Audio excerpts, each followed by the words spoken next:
Here's something nobody talks about. Most people who are genuinely kind don't actually know it. They're not walking around thinking, wow, I'm such a good person. They're just living, making small choices every single day that most people around them never even notice. It isn't about being nice. It's about something deeper, something more honest. Subscribe to Freud Mind, and let's get into this. Let's start with something that sounds almost too simple to be meaningful. Genuinely kind, people don't embarrass other people when they have the perfect opportunity to do so. And here's why that matters more than it sounds. Embarrassing someone is easy. Think about it. How many times a day does a situation come up where a quick joke at someone else's expense would get a laugh? A slip-up in a meeting, a mispronounced word, an awkward moment at a party. The kind person sees that window and quietly closes it. Not because they can't think of the joke, they probably can, but because something in them instinctively protects the other person's dignity. That choice, that tiny fraction of a second where they decide not to go there, most people in the room won't even notice it happened.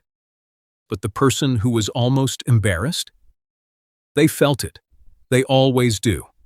Research in social psychology has consistently shown that one of the strongest predictors of trust in relationships, friendships, work partnerships, romantic ones, is what's sometimes called protective behavior.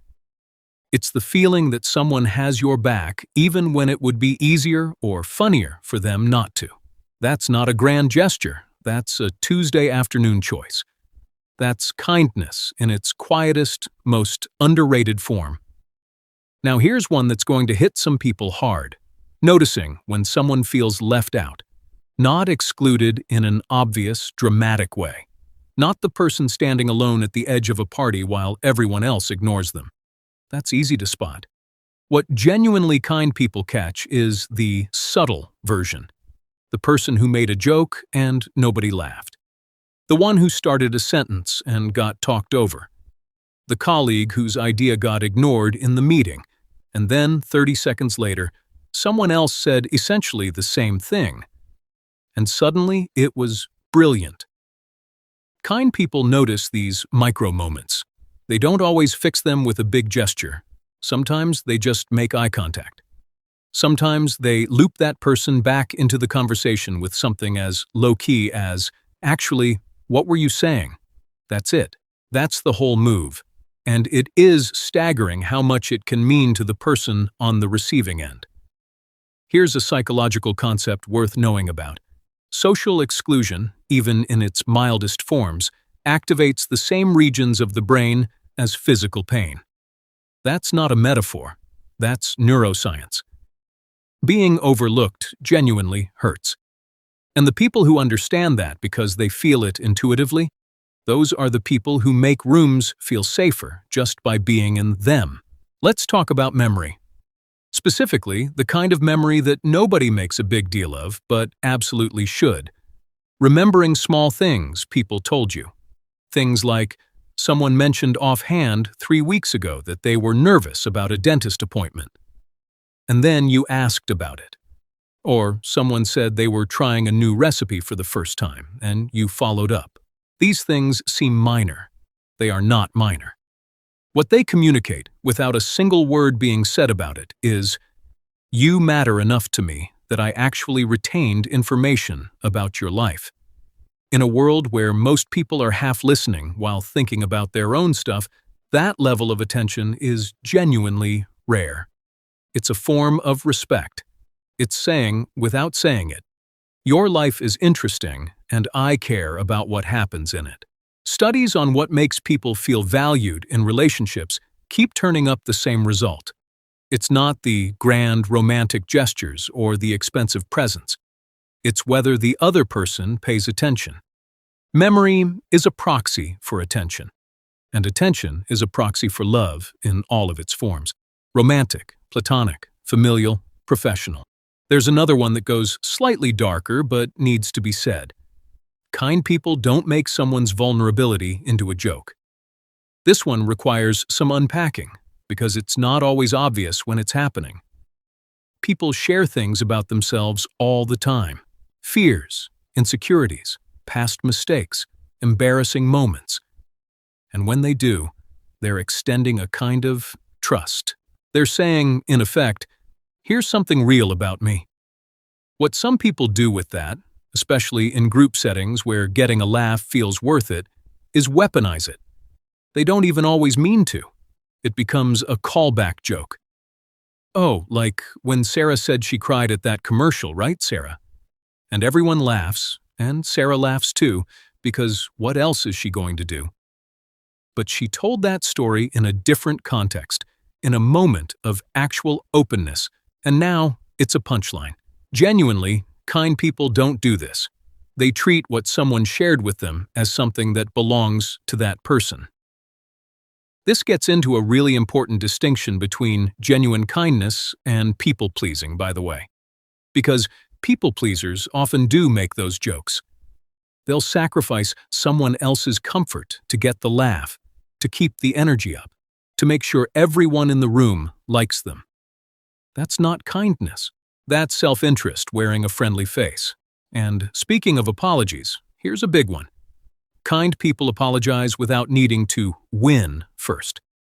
That might sound obvious, but watch how most people actually apologize, and it becomes very clear how rare this is. The most common version of an apology in the wild goes something like this.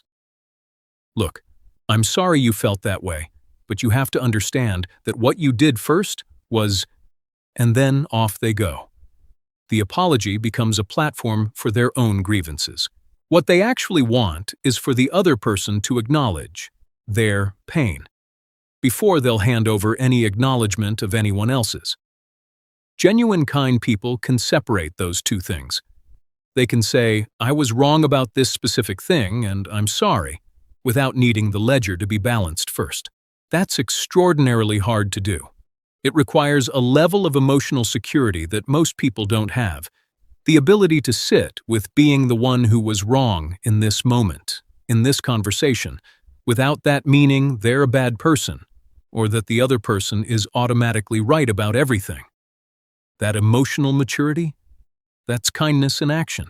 Now, let's talk about helping without announcing it.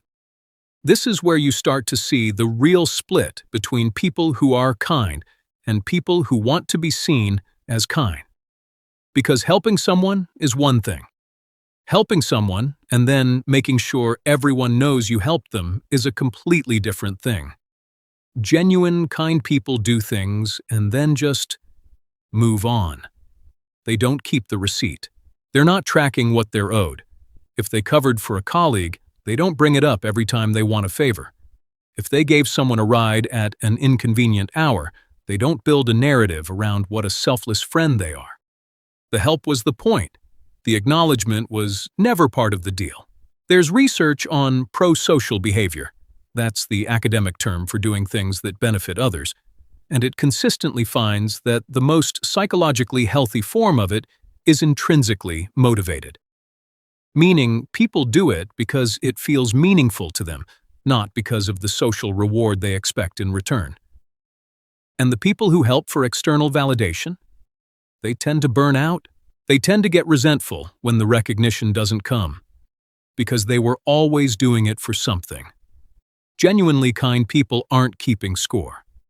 Not because they're saints, but because the score was never the point. Here's one that often surprises people.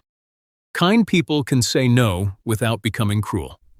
This sounds simple, but it's actually one of the most misunderstood things about kindness. There's a widespread cultural assumption, especially among women, but honestly across the board, that being kind means being available. That saying no is somehow selfish. That putting your own limits first is a form of unkindness. But watch what happens when people who believe this get pushed too far. They go from saying yes to everything to eventually snapping. Because there was no real no in their vocabulary, the pushback comes out sideways, passive-aggressive, cold, or explosive. Genuinely kind people know that a clean, honest no is actually more respectful than a reluctant yes followed by resentment. It says, I respect you enough to be real with you, and I respect myself enough to know what I can actually give. That's not weakness or unkindness. That's emotional intelligence. It's also one of the clearest ways to tell the difference between genuine kindness and people-pleasing. People-pleasers can't say no. Kind people can. They just say it without cruelty. Now here's one that gets uncomfortable fast. Kind people don't intentionally use someone's insecurity against them. Every person who's been in any kind of close relationship, friendship, romance, family, knows things about the other person. Real things. Tender things. The thing they're most ashamed of. The way they feel about their body, their past, their choices. And in conflict, that information can become a weapon. The person who says, well, that's probably why no one takes you seriously, or maybe if you weren't so sensitive about everything, they're not just being mean in the moment. They're deliberately targeting something they know hurts. They're using intimacy as ammunition. Kind people don't do this. Even when they're angry, especially when they're angry, they don't reach for that weapon. Kind people can be angry without deliberately trying to hurt someone. This is important because there's a myth that kind people are calm all the time, that they don't get frustrated or furious or deeply, legitimately upset. They absolutely do. The difference is the intention behind what they do with it. Anger is a natural emotion. It signals that something has been violated, a boundary, a value, a trust. That's information worth listening to. But there's a line between expressing that anger authentically and weaponizing it to inflict as much damage as possible. Kind people generally stay on the right side of that line, not because they're suppressing themselves, but because even in their worst moments, some part of them doesn't actually want to destroy the person in front of them. They want to be heard. They want something to change. They want resolution. Destruction was never the goal. Let's talk about something subtle but telling. Kind people notice when they've made someone uncomfortable. This requires a specific skill that not everyone has. The ability to read the room on an interpersonal level, to see the slight shift in someone's expression, the way they went quiet, the tension that entered the conversation when a certain topic came up, and then to do something about it. Not ignore it, not tell the other person they're being too sensitive. Kind people course correct. They might say, sorry, did that come across wrong? Or just steer the conversation somewhere else. This sounds like a small thing. It is a small thing. It is also the foundation of feeling genuinely safe with another person. There's a concept in therapy called repair, the ability to recognize when a rupture has happened in an interaction and move to fix it. The research on this, particularly in attachment theory and couples therapy, is pretty fascinating. It turns out that the presence of ruptures in relationships isn't what predicts whether those relationships fail. It's whether repair happens afterward. The healthiest relationships aren't the ones where nothing goes wrong. They're the ones where both people know how to come back from things going wrong. And you can't repair what you can't notice. Kind people notice. Now this next one is blunt. Kind people don't enjoy watching someone get humiliated. This should be the lowest bar imaginable. It should be the baseline. And yet, humiliation as entertainment is everywhere. It's embedded in reality TV, in social media pile-ons, in the specific way certain workplaces function, in friend groups where roasting someone until they visibly shut down passes for just joking around. Kind people don't get a quiet thrill from watching someone get torn apart, whether they know that person or not. This isn't prudishness. It's an intuitive recognition that the person being humiliated is a human being, and that what's happening to them is genuinely painful. Empathy doesn't turn off just because someone is on a screen, or made a mistake, or said something foolish.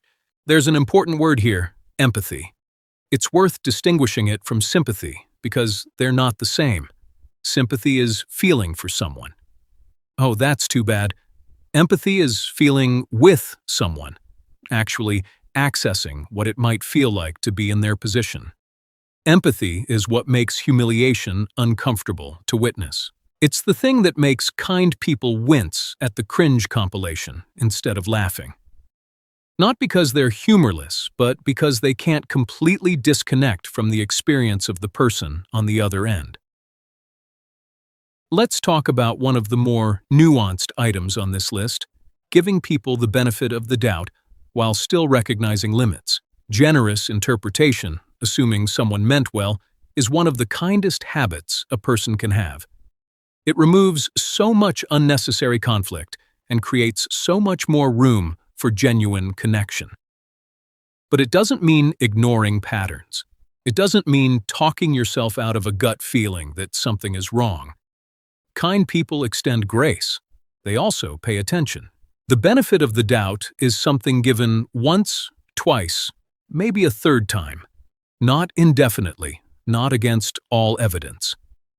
Knowing the difference between giving grace and enabling harm is part of what makes kindness mature rather than naive. Here's one that connects back to the recognition theme from earlier. Genuinely kind people don't need recognition for every good thing they do. And this is actually harder than it sounds, because the desire for recognition isn't a character flaw. It's deeply human. People want to be seen and appreciated. The difference is in what happens when the recognition doesn't arrive. Kind people can do a good thing, get no credit for it, and be fine. Not waiting for someone to eventually notice and thank them. The good thing was worth doing regardless of who saw it. That psychological independence is genuinely rare. And finally, the one that might be the most revealing of all. Kind people treat people differently when there's nothing to gain. This is the real test. Anyone can be charming to the person who can help their career. Anyone can be warm and generous when they want something. The question is, how do people behave toward the waiter, the janitor, the customer service rep, the person in the room with the least power or status? How do they treat people they'll never see again? People who can do absolutely nothing for them. That consistency, being decent not because it's strategic but because it's just how someone moves through the world, is perhaps the clearest signal of what someone's character actually is, not the show they put on, the default setting. Put all of these together, and what emerges is a picture of kindness that looks nothing like the greeting card version. It's not sunshine and compliments. It's not always easy or comfortable. Real kindness is protective, even when nobody's watching. It's honest, even when a soft lie would be easier. It keeps people's dignity intact. It says no sometimes. It gets angry sometimes. It notices what other people miss. It doesn't perform itself. It just does the work and then gets on with things. And here's the genuinely interesting part. People who do these things usually don't identify as particularly kind. They'd probably say they're just normal or trying not to be a jerk. They're not congratulating themselves. They're not building an identity around their own goodness. They're just making small, consistent choices that, when you add them up, create the kind of presence that makes people feel safe, seen, respected. If a good chunk of this list resonated, if reading it felt less like an aspiration and more like a description of what you already do, then there's something worth sitting with here. Not as a reason to be smug, but as a quiet reminder that the things that actually matter aren't always the ones that get noticed. Sometimes the most meaningful version of a person is the one that shows up in all the moments nobody's clapping for. And if a few of these landed differently, if one or two made you go, yeah, okay, I do that, that's just as valuable. Nobody gets all of this right all of the time. The point isn't perfection. The point is awareness, because you can't change what you can't see. If this kind of thing is your thing, digging into how humans actually work, why people do what they do, what's really going on underneath the surface, hit subscribe and drop a like. New videos on Freud Mind every week, and they're all this kind of rabbit hole. See you in the next one.